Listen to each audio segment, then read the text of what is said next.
Hi everyone, welcome to another episode of Outgrow's Market of the Month. I'm your host, Dr. Saksham Sharda. I'm the creative director at outgrow.co. And for this month, we're going to interview Jess Petrella, who is the director of product marketing at Unbounce. Thanks for joining us, Jess. Wonderful. Thanks for having me. So, Jess, we're going to start with a rapid fire round just to break the ice. You get 3 passes. In case you don't want to answer the question, you can just say pass, but try to keep your answers to one word or one sentence only, okay? Got it. At what age do you want to retire? Oh, never want to retire. Yeah. Should be writing books at an older age if I'd like to. Okay. How long does it take you to get ready in the mornings? 15 minutes. Most Yeah. embarrassing moment of your life? Oh, can't think of one. Really quick. Pass. Okay. Favorite color? Black. Yeah. Void of color. What time of day are you most inspired? First thing in the morning. How many hours of sleep do you need? Not a lot. 6, 7. Fill in the Maybe that's blank. a lot. That's decent, actually. Fill in the blank. An upcoming marketing trend is blank. AI. The city in which the best kiss of your life happened. Oh, my city, Ottawa. Pick one, Mark Zuckerberg or Jack Dorsey. Pass. The biggest mistake of your career. Too much pressure on myself early on. How do you relax? Reading. How many cups of coffee do you drink per day? 0. Caffeine free. A habit of yours that you hate. Slight perfectionism in most things. The most valuable skill you've learned in life. One step at a time, one day at a time. And the last one is your favorite Netflix show. Oh, good. I'm going to pass. Can't think off the top of my head. All right. Too All right, many. that was the end of the rapid fire round. Now we can move Fun. on to the longer questions. The first one is, how does one bridge the gap between product development and positioning? Yeah, great question. The two work in tandem as closely as possible. I say that because product evolves quarter to quarter, year to year. So should your positioning. Positioning is not a fixed item on your checklist. It's something that needs momentum.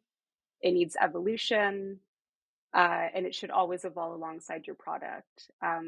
Your product is what really places you in a category. It's really what validates how you are positioned and how you are understood. And I believe the two should evolve side by side. What relies on that is a really good working relationship between PM and PMM, typically.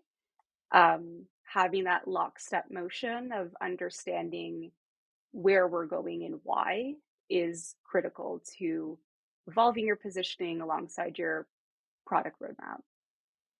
And how, to what extent do you think maintaining a continuous and open dialogue with your prospective audience and customers can help this? Yeah, that's a constant, right? It also depends on the stage in which your organization or your product is in. At Unbounce, we are in between a very established builder and a new builder that is AI based. It's innovative and it's part of a new emerging world of technology. And we're still finding product market fit. So our customer feedback in that space is valuable in how we evolve it, but it's all the more important to understand our market and where their expectations lie and where they want to see us go and what new problems are arising that our tools can solve for them. And then that goes back to the positioning piece as well, where it's critical for us to not just look inward in the organization and our own customer base, but outward in the category, in the emerging categories, in the market's response to what we're doing and what others are doing in our space. So there's a balance there, right? you're with a really established product, your customers will always help you find that way. When you're finding product market fit, looking outwards at the market, I find gives us that like tactile, tangible understanding of how we evolve things like positioning and messaging, and how we start to build our products so that we make it make sense for this new and emerging space. And to what extent do you think AI is going to revolutionize SaaS itself? Because you right now mentioned that Unbounce is transitioning to an AI builder. How is the SaaS landscape going to change in general, according Oh, to you? it already has. Yeah, it's really hard to take a step online or click online without seeing AI in the tools that we already use, right? So that for me was the first real indicator. Unbounce started to develop AI marketing tools over 3 years ago, right? Um, and it felt very new to us, and we felt like we were pioneering forward on something that was in a really cold market. To be quite frank, marketers weren't quite expecting AI. They didn't know what questions to ask to evaluate it. So it was a little tricky to put it in front of them. Today, like fast forward to just the last 3 months, um, the market demand has increased tenfold since we first entered the space. We use that to our advantage because market demand and exposure to AI is crucial for selling the product that we're selling and communicating its value to our audience. But yeah, to answer your question, it's already everywhere in SaaS and really quite quickly. So that's our first indicators. When I open a tool that I already use and it's starting to be part of that tooling, that's where I already see the early effects of it. In the long run, it becomes table stakes. That's our thinking around it, is that you should expect to use AI and augmented AI part of your tooling, no matter what task you're checking off your list or what use case you're trying to achieve in that day or week. Um, so there are two sort of ways that SaaS orgs are starting to utilize AI. One, it's augmenting their existing core products, so it's part of the typical workflow. They're finding ways to make tasks quicker, easier, better output. Or others are really responding to that market demand and building a set of tools on top of their existing platform in order to bring in that curiosity from their target market and leverage the buzz that's around it. Both are really smart tactics right now in SaaS. I believe that leveraging trends is absolutely the job of the SaaS marketer. But what's going to have the longevity is really that embedded, integrated experience in your day-to-day workflow in the tools you're already using. And we're already starting to see that today. And I think that's just going to get stronger and stronger. Big tech has already like latched onto it. And there's we call it like a popcorn opportunity where you can sit back and watch who's going to win that race. And then in organizations like ours, it really is ways for us to achieve the mission that we're going after in a way that is more advantageous for our target market. And what are some of the challenges and benefits of each of these approaches that you have mentioned? Yeah, so I mean, integrating it into your SaaS product is advantageous because you already have a customer base who is you're going down the path of your user experience. It's advantageous for adoption. It's advantageous for testing and validating certain ideas and concepts and seeing your customer base's response to it. It's a great way to provide net new value and increased value on top of what you already offer within your product offering. Um, and I do think it has a little bit more longevity opportunity where if it's part of your core offering, you're able to continuously improve it, continuously innovate as the technology advances. But again, like I said, building a set of tools in order to leverage market demand, uh, gain attention for your product, and offer something new and typically free to your target audience or to your customer base is a great opportunity to, again, take advantage of the trend that's ahead of us, pre validate before building and baking into your product. getting those early response perspectives from early adopters. Um, yeah, and defining like where AI really fits into your core product offering. You don't necessarily need to fully evolve or fully shift your focuses. Sometimes it's about just making what you already offer better. Um, and AI is typically a way that SaaS orgs right now are trying to do that. And so how does one go about fostering change like this or of any kind in a particular organization anyway? Like what would be like the role of purpose and values with regard to change? Yeah, well, it's not easy. It's Mhm. product marketing's focus at Unbounce right now, full stop.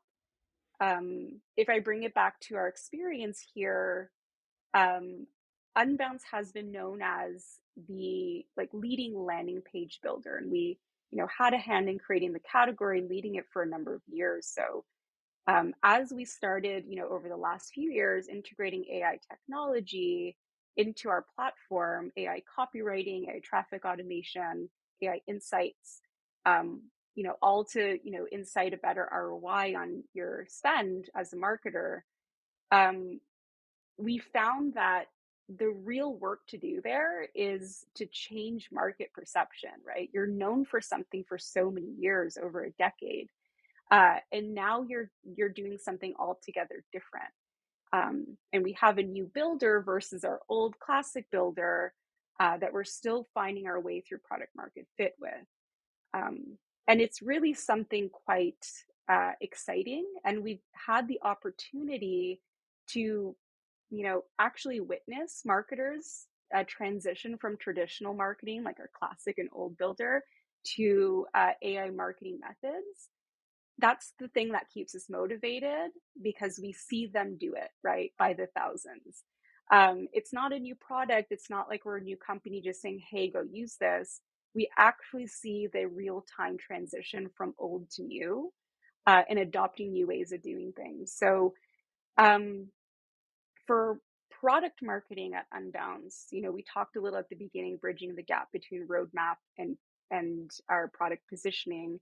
It really is our primary focus now, and I believe that the way to do that really, really well is, have the market come along with you.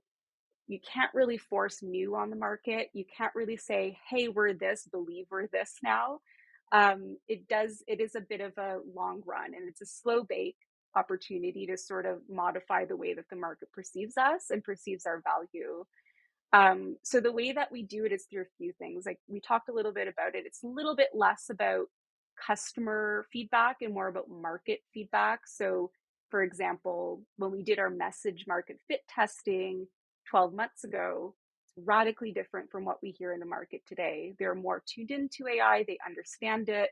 The questions they have are less about what and why, more how. How does it work? How do you use the data? Do you pull audience data? Is it the same language model, large language models as everything else? And we're able to respond to that. So the market is really what shows evolution, and they show us when they're ready to understand the next phase and the next phase.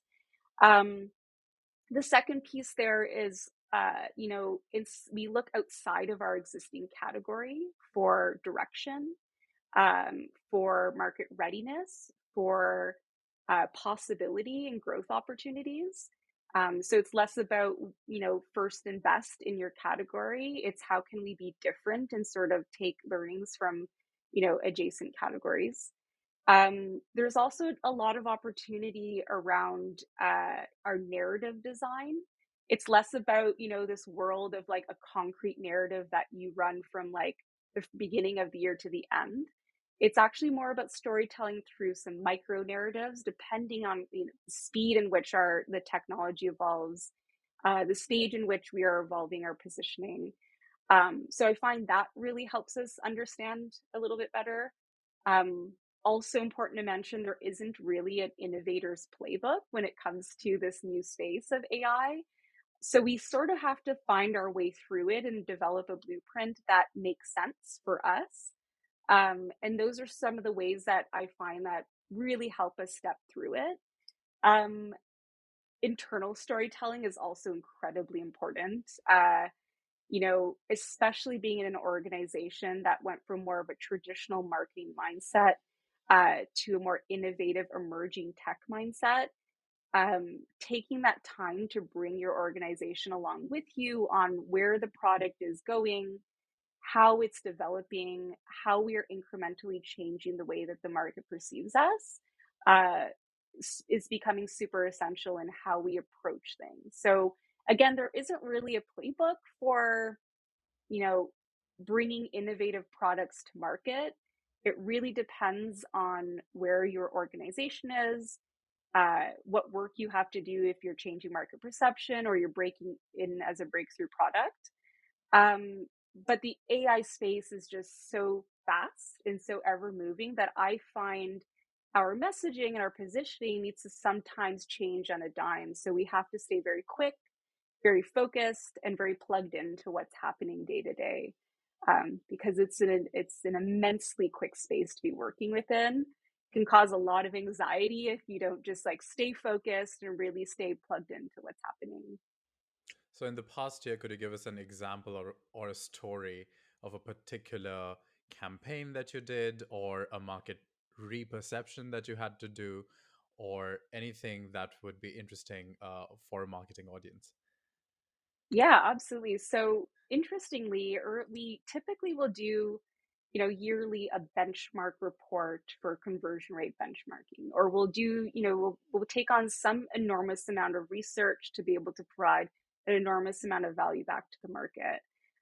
Early last year, we ran a research report around SMBs, response, how they're using AI, what they think of it, what their general perspective is on it, what value are they getting out of it, and if they're, experiencing it in the future.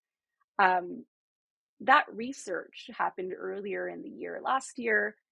If we take a look at it today and how we are centering our target market, the how advanced their understanding of what this emerging tech is, the research quickly becomes, very outdated real quick, right? So when we're running campaigns around that and we're running campaigns going forward, it's actually quite surprising how quickly things can become outdated. Like we have a joke internally here where someone will share a piece of news, and if it happened earlier in the morning and you don't see it till later in the day, it's like that's already old news, right? Because things are moving so quickly.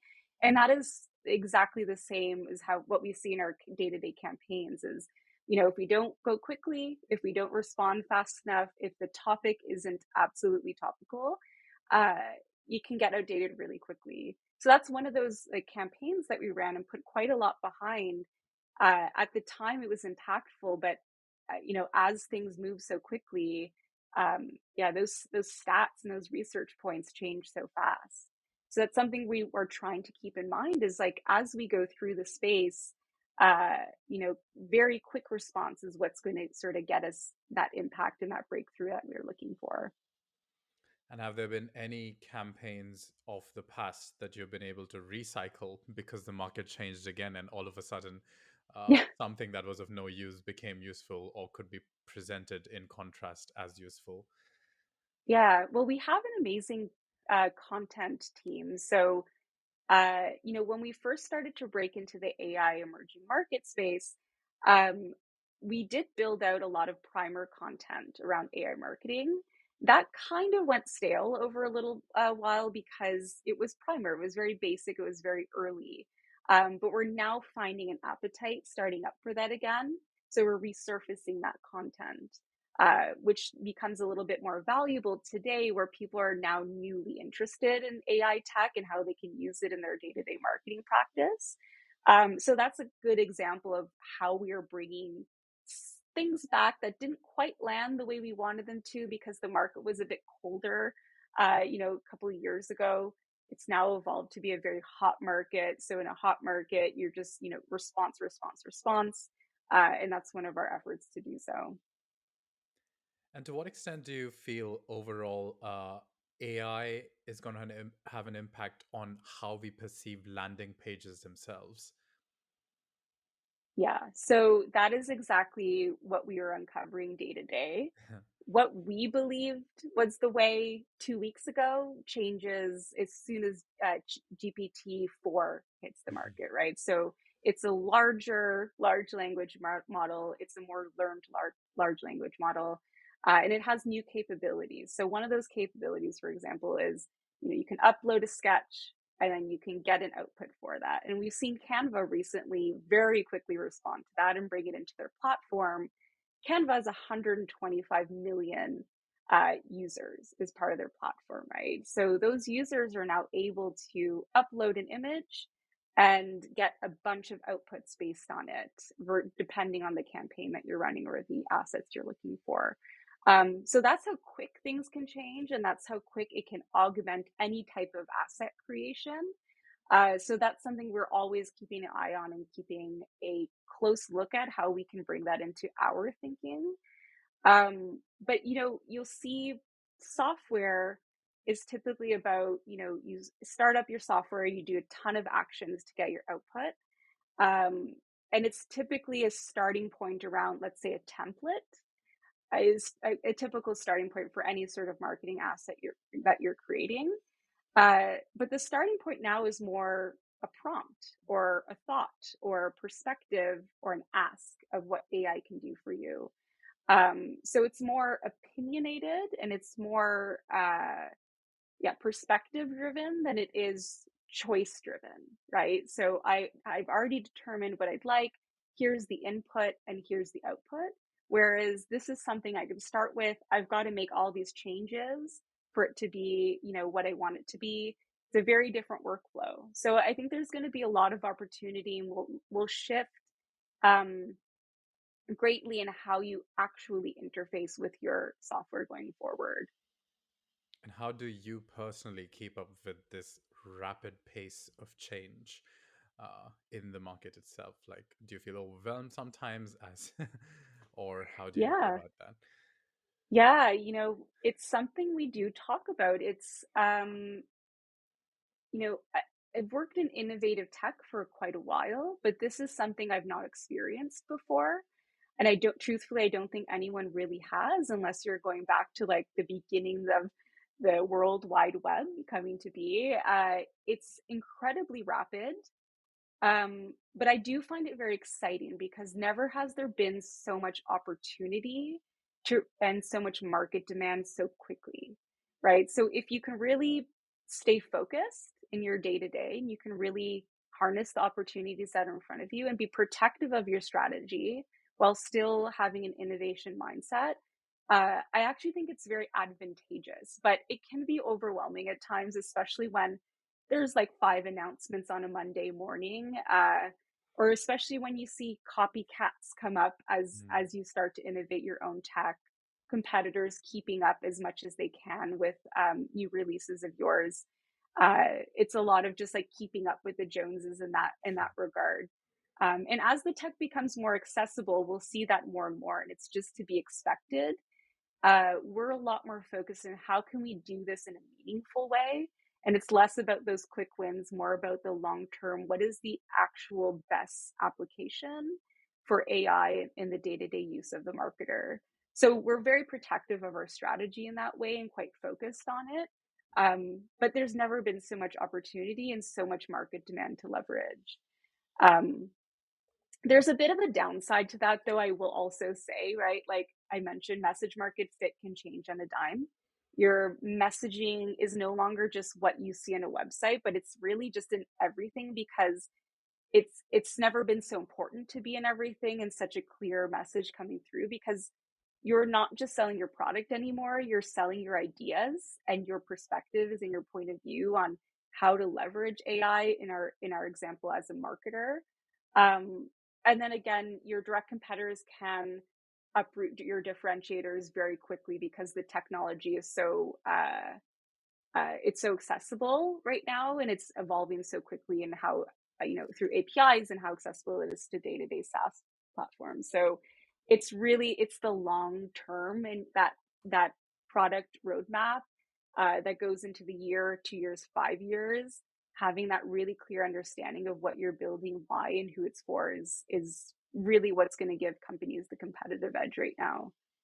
While still, taking advantage of those quick wins and that market demand, because never has there been a time where it was just so evident that that is the play right now. And so how do you all particularly deal with competition and copycats? I mean, it's one day at a time. I'm of the thinking that, all demand is good demand, all exposure is good exposure right now because it's such new technology, right? So to me, it doesn't matter if our target market learned about AI copywriting, for example, through their Notion, page that they created. That helps us prime them, right? And they come to us with more of an understanding of what to expect and how to use it. So to me, in this space right now, all demand is good demand. All competition is good competition. It's exposure. It's accelerating the space, and it's making it a lot more exciting to be a part of. It really is going to come down to differentiators. So what the differentiator in the AI space, uh, one thing that marketers would want to understand is that every piece of AI that they interface with is typically based on the same large language model. So it's based on the same machine learning model. The difference there is when you're evaluating this technology, is it trained for you, right? So at Unbounce, our ML models are trained on our proprietary data. So we have billions of conversion data points that we train our model. Essentially, it's no longer a generalist. Our AI is a marketing specialist, right? So that's the difference there, in the most simplest terms. And then how do we use your data on top of that? We pull your audience data in when we're automating your traffic, for example, and it becomes more specialized and more specific to the individual that is using it, the individual company, the individual marketer, more so than the sort of high level for anyone, for any use case AI that a lot of marketers are currently experiencing. So there will be a difference, but getting really niche and really specialized and very highly trained and fine-tuned, we believe is the key differentiator there. We're not just building AI, we're building AI for marketers. Mm-hmm. All right, so the last question for you is of a personal kind then. What would you be doing in your life if not this right now? Oh, that's so hard to answer. I can't imagine. This is my whole world right now. I probably find a way into AI some way or another. I do work on personal projects in the product marketing space as well. So I could probably see myself going down that path if I wasn't doing this. But truthfully, I couldn't think of anything that I prefer to be doing than this right now. It's really rewarding to be able to make change. It's really rewarding to see the difference that this technology shift is making in our target markets world as well as our customers. It's incredibly challenging, but I'm the type of product marketer that wants a big challenge to work through. So, and I couldn't ask for a better team at Unbounce to be doing that. So I really, it's a hard question because Mm-hmm. I'm sure there's many things that I could be doing, but this is just far too exciting to imagine anything other than this. So you're not one of those people who's going to be a cabin in the woods. I wouldn't be away from tech. Yeah, No. yeah, no, I love it. It keeps me going. That's why I wake up so early and get started so quickly in the day. All right.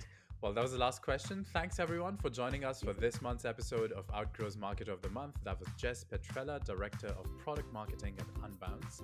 Thanks for joining us, Jess. Amazing. Thank you so much.